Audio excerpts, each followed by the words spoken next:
Como que foi a proposta? Por que você decidiu ir pro Real? Mano, o Milan tinha uma política de não vender jogador. Assim, o Milan não vendia jogador. Essa era uma política do clube e eles... O Maldini tá lá ainda? Tá lá. Pra você ter uma ideia de como que é. E aí, o Milan... o Shevchenko decide sair em 2000 e... A gente foi campeão em 2007, no mercado de 2006. Ele fala que queria ir pro Chelsea e o Milan fala assim, ó, a gente não vende nossos jogadores, você vai publicamente declarar que você não quer mais jogar no Milan. Ele vai, chama uma coletiva e fala que não quer mais jogar no Milan e vai vendido pro Chelsea. Pressão da porra. Pressão violenta, mano. E o que acontece comigo? Em 2009, chega uma proposta do Manchester City. Na época o Manchester City estava nesse projeto de começar, o Sheik tinha acabado de comprar e eles fazem uma proposta pro Milan na época de 120 milhões de libras. Nossa senhora! Mano, dá pra fazer churrasco, hein, mano? Meu Deus! A hora que bateu isso lá no Milan, eles chamaram meu pai é meu empresário na época, né? E falaram, olha, vocês sabem que o Milan tem a política de não vender jogador, mas, cara... Tá coçando também. Chegou uma proposta aqui que... Irrecusável. Então, se o Kaká topar, a gente venderia nesse valor aqui. E aí esse processo, pra mim, acho que a época também não foi muito legal. Foi em janeiro, chegou essa proposta no meio do campeonato. E a torcida do Milan na porta da minha casa, gritando, não se vende Kaká, no estádio não se vende Kaká. E aquilo pra mim foi emocionalmente muito forte. E o Manchester City também estava nesse processo de começar a formar isso que é o City hoje. Então, assim, se a proposta fosse hoje, será que eu iria? Olha, a chance de eu ir seria muito maior. Porque o time hoje do City já é muito mais estruturado. Mas assim, o meu não foi muito legal também, porque criou um vínculo com o Milan muito forte. E aí eu falei, olha, não quero sair, não acho que é o momento de eu sair do Milan. E aí fico mais 6 meses. E aí, na minha cabeça foi assim, cara, o Milan nunca vendeu um jogador. Tá abrindo essa porta, então não sei se faz mais muito sentido eu ficar aqui. E aí se eu saísse do Milan, eu gostaria de jogar no Real Madrid. E aí declarei isso, né, e aí o Real Madrid veio com uma proposta. O presidente do Real Madrid, Florentino, na época, né, que ainda é, muito amigo do presidente do Milan, que era o Galliani, entraram num acordo lá e falaram, vou fazer uma proposta e... Também era bacana. Foram, na época, 67 milhões de euros. Na época, era a terceira maior negociação na época, né? E aí o Milan falou, nesses valores a gente também topa. E eu falei, pro Real Madrid eu aceito sair. E aí foi quando eu decidi. E aí foi em junho, eu tava disputando eliminatórias com a seleção. Já tava fora daquele ambiente do Milan lá também. Então, emocionalmente, a decisão acabou sendo um pouco mais tranquila, e aí vou fazer a minha aventura no Real, 4 anos. Tem muita gente que eu vejo falar, e toda vez que eu vejo você falar, e sentindo pelo jeito que você é, muita gente fala assim, não, o Mourinho e o Kaká não se dão, não, porque o Mourinho não gosta do Kaká, ou o contrário. E eu vejo que você não carrega isso, mano. Não carrego mesmo. Não carrego nem dele, nem do Real.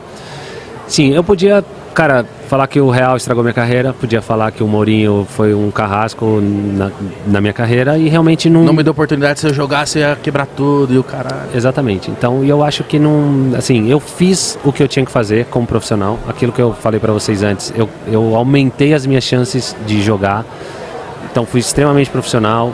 Ia todo dia treinar. Então, não tem nenhuma reclamação com relação ao profissionalismo, a treinar todos os dias, a ser um cara você treinava bem? Cara, eu treinava bem. Então treinava bem e é o que eu achava que eu tinha que fazer, assim, eu tenho que mostrar pro Mourinho que eu tenho condições de jogar e ter muito mais continuidade, que eu sou uma opção também. E ele não me enxergava como essa opção. E aí você fala, putz, você não jogava, quem jogava? Jogava o Ozil. Ô, meu Ozil, jogou bola só nessa época também, mas justo nessa, mano. Caralho. Você falou disso essa época, mano, você falou esses dias isso. Esses dias a gente tava falando, falei, caralho, imagina se o Kaká tivesse mais oportunidade. Eu falei, toma no cu do alemão, só jogou bola aquela época, filha da puta. Eu tava jogando mano, ele de Maria, né? Então, jogava de Maria, Cristiano, Benzema, Higuaín. Então o time também, individualmente, era muito forte e eu, cara, na minha cabeça eu tinha que convencer o Mourinho a ter...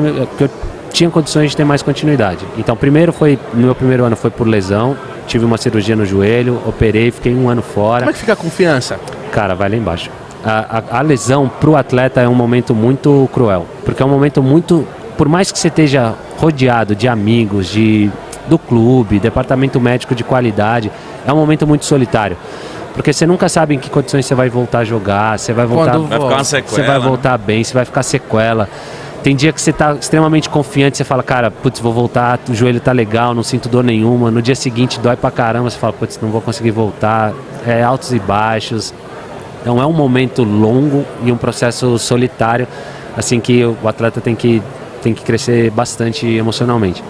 E aí eu passo por esse processo, ainda na saída do Pellegrini, chegada do Mourinho. E aí eu chego, e aí passa esse período sem jogar, e aí com o Mourinho começa a jogar, tem ali os momentos de jogar, um pouco mais, um pouco menos, mas nunca tive a continuidade que eu acho que eu poderia ter. E assim, na saída dele, ele até, a declaração dele, né? Ele conversava com você? Cara, a gente conversava numa boa. E o legal, assim, que era super sincero, assim, ele não convocava ou não me colocava pra jogar, eu ia lá, reclamava, falava pra ele, mas sempre muito correto. Eu não imagino você reclamando. Mano, era muito correto, assim, cara, ele falou, cara, eu tenho outras escolhas e fiz outras escolhas. Eu falava, cara, eu acho que eu tenho que jogar e acho que eu tenho condições de jogar. E vou continuar treinando e, sim, se você tá fazendo isso pra que eu tenha um comportamento ruim e você justifique isso, esquece. Porque você vai fazer isso, eu vou treinar pra caramba e isso você não vai falar.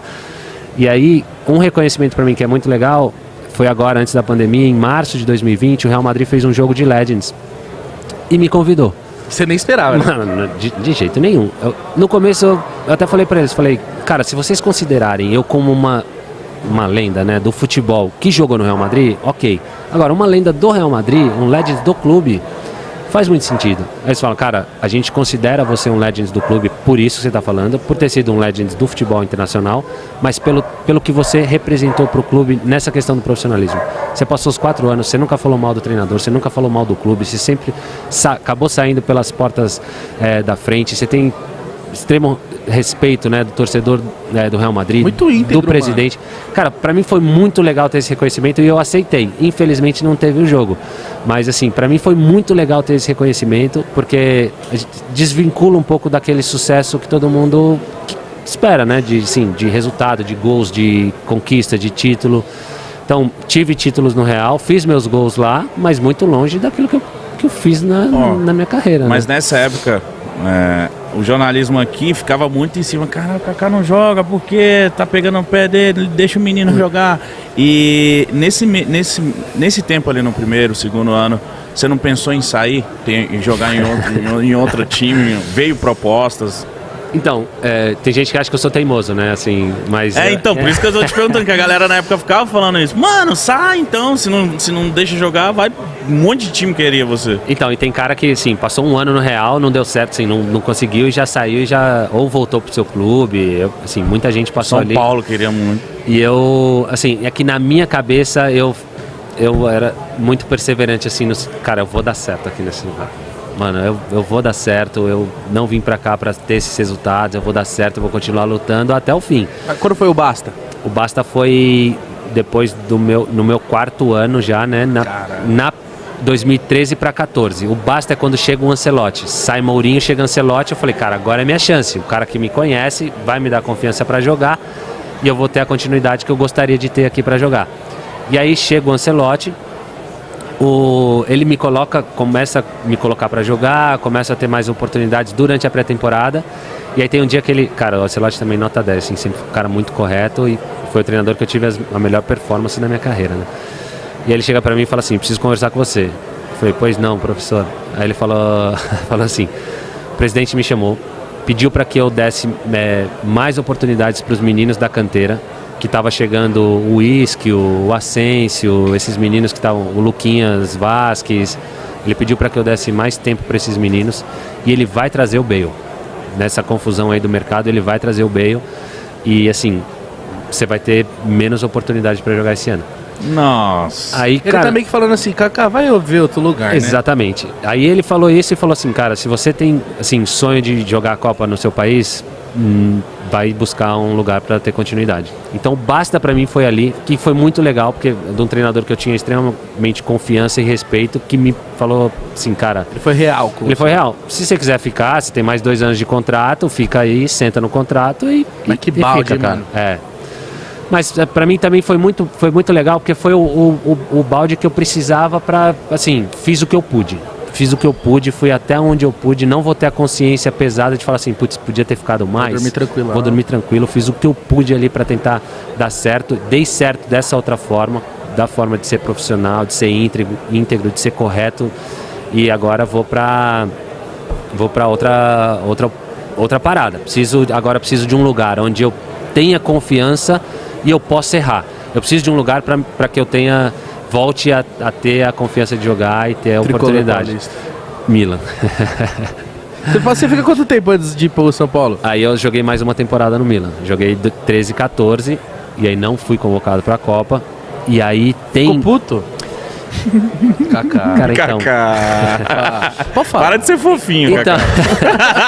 Então, eu fico puto por não ser convocado, mas aí passa rápido no sentido assim, não fui convocado, mas eu vou curtir essa Copa.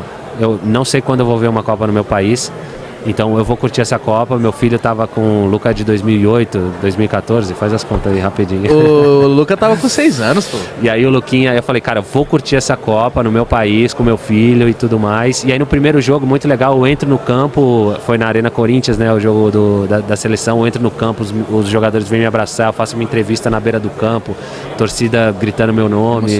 Emocionante, com meu filho no colo. E assim, cara, falei, pô, legal, fiz o que eu pude também de novo, fiz o que eu pude, mudei de clube, tentei convencer o Filipão, não foi, ele acha que eu não encaixava nesse quebra-cabeça, legal, vou curtir a Copa de outra forma, como torcedor e tudo mais. E aí termina a Copa e se agradece, né? É livramento, né? Então... É verdade! E agora você pode falar, porque se eu tivesse lá, então, era 7-2. Os caras falam, não, se eu tivesse lá ia ser diferente. Cara, não sei que peso que tem, assim, um jogador nesse sentido. Tem mais experiência, muda um pouco, mas, cara, não sei até que ponto você consegue limitar. E ninguém sabe explicar o que rolou também. Ninguém sabe. Mas na sua cabeça de atleta, você estava achando que você estava merecendo estar na seleção nessa Copa? Eu acho que eu tinha condições de estar entre os 23.